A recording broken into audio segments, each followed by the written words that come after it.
اللهم لبيك لبيك لا شريك لك لبيك إن الحمد والنعمة لك والملك لا شريك لك.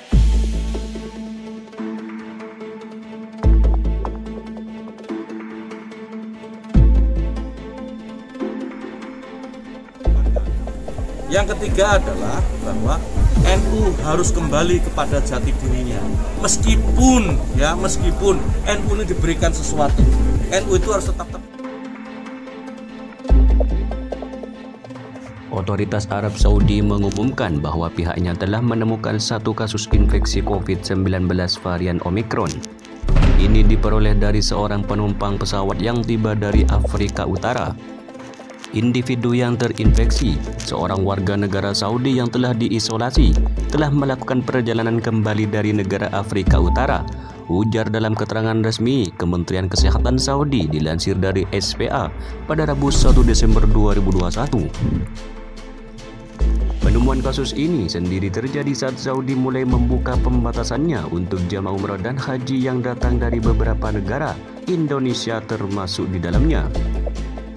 Menurut Menteri Agama Republik Indonesia Yakut Khalil Qaumas, izin masuk warga negara Indonesia ke Arab Saudi ini juga dilakukan tanpa perlu syarat vaksinasi booster atau vaksinasi dengan dosis ketiga.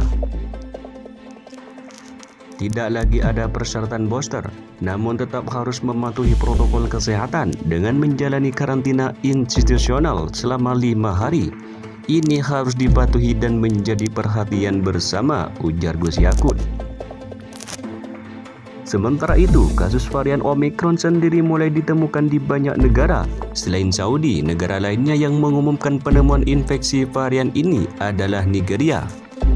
Negara terdapat Afrika ini menemukan infeksi ini dari 3 pelancong yang tiba dari Afrika Selatan. Varian Omicron sendiri telah dimasukkan sebagai varian of concern oleh WHO. Varian ini awalnya merebak luas di Botswana dan Afrika Selatan. Bahkan varian yang membawa 32 mutasi protein lonjakan itu mulai merebak di seluruh provinsi Afrika Selatan. Kenaikan infeksi ini juga diimbangi oleh kenaikan angka pengobatan di fasilitas kesehatan. Diketahui sebelumnya bahwa pandemi COVID-19 telah melandai dunia. Semua negara terdampak sampai detik ini. Salah satu dampaknya terkena pada akses jamaah umroh terkhusus negara Indonesia yang tidak bisa berkunjung ke Arab Saudi. Sehingga terpendingnya jamaah umroh karena pandemi COVID-19 yang melanda seluruh dunia. Pertanggal 1 Desember 2021, negara Arab Saudi telah membuka kembali akses penerbangan dengan memenuhi aturan. Adapun aturan baru jamaah umroh pada masa pandemi per 1 Desember 2021 ini ialah 1. Wajib vaksin lengkap sebelum berangkat. 2. Jamaah yang divaksin dengan menggunakan vaksin yang diakui oleh Kerajaan Arab Saudi dan dapat menjalankan umroh tanpa karantina. 3. Jamaah yang divaksinasi menggunakan vaksin yang diakui WHO harus dikarantina selama 3 hari. Keempat, setelah 48 jam karantina, jamaah harus tes PCR. Jika hasil negatif COVID-19 diizinkan melaksanakan umroh. Hal ini mendapat komentar dari kalangan Dewan meminta agar pelaksanaan pemberangkatan ibadah umroh tahun 2022 dipersiapkan dengan baik. Salah satunya menyangkut fasilitas karantina bagi calon jamaah umroh. Demikian dikatakan anggota Komisi 8 DPR RI Haji Muhammad Rizal SH MSI kepada wartawan pada Selasa 30 November 2021. Hal itu ditekankan sejalan dengan adanya keputusan dari pemerintah Arab Saudi yang telah mengizinkan warga negara Indonesia untuk masuk ke negaranya per 1 Desember 2021. Sejauh ini, Kementerian Agama telah mempersiapkan skenario penyelenggaraan umroh mulai dari keberangkatan, sesampainya di Arab Saudi hingga kembali ke tanah air. Permasalahan haji dan umroh tadi sudah dilaporkan oleh Kementerian Agama. Hasilnya rencananya sejak 1 Desember, insya Allah mulai dibuka dengan beberapa ketentuan-ketentuan, ujar Rizal. Politisi Partai Amanat Nasional itu menekankan kelancaran penyelenggaraan ibadah umroh kali ini akan menjadi tolak ukur pemberangkatan ibadah haji dan umroh ke depannya. Oleh karena itu, Kementerian Agama harus mempersiapkan segala sesuatu yang baik, terutama berkaitan dengan penerapan protokol kesehatan.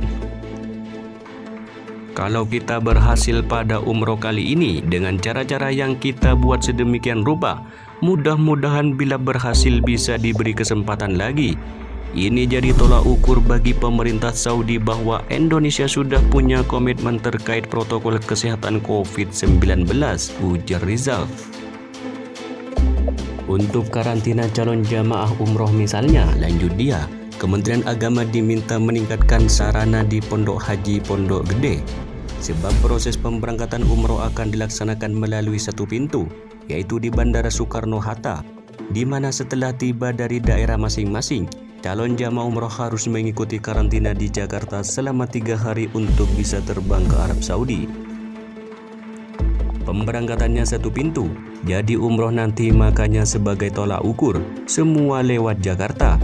Kalau dulu kan dari daerah langsung ke Soekarno-Hatta, kemudian langsung terbang. Kalau nanti harus cek dulu rencananya di asrama haji, ucap Rizal.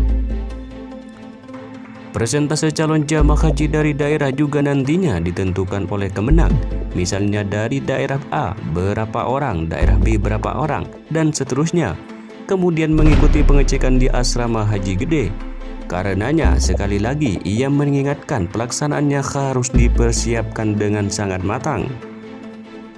Nanti akan ada pengaturan dari Kementerian Agama, dari daerah A berapa persen, daerah berapa persen, dan sebagainya. Ini akan jadi kredit poin untuk terbukanya haji dan umroh tahun 2022, ucap Rizal.